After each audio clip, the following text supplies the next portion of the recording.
થયું? કેમ આમ બેઠા છો? કાંઈ નથી થયું. બધી વાત કેવી જરૂરી છે? તું તારું કામ કર જા.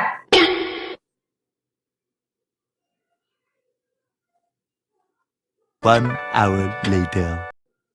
ખોટું ખીજાવાઈ ગયું નહીં પિંકલને? એ તો બિચારી મને કેટલું પ્રેમથી પૂછતી હતી. આવું ના કરવું જોઈએ મારે. મમ્મી લો તમે બિપિન દવા લઈ લો, તમારો ટાઈમ થઈ ગયો છે ને દવાનો. તું તારા ઉપર આટલું ખીજાઈને બોલી તોય તું નારાજ નથી થઈ મારાથી? મમ્મી એમાં શું મારે નારાજ થવાનું તમારાથી? કદાચ તમારી તબિયત નહીં સારી હોય કે બીપી વધી ગયું હોય એટલે કદાચ તમે એવો ગુસ્સો કરી નાખ્યો. મમ્મી એવું ના હોય, ક્યારેક ક્યારેક આપણે એકાબીજીનો ગુસ્સો સહન કરી લેવો જોઈએ. આપણે તો હંમેશા સાથે જ રહેવાનું છે એટલે ખુશ જ રહેવું જોઈએ. કેટલી સમજદાર છે મારી વહુ.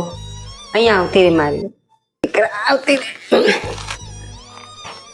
હવે હું કોઈ દિવસ તારાથી ગુસ્સે નહીં થાઉં. કોશિશ કરીશ ગુસ્સે નહીં થાવે. બસ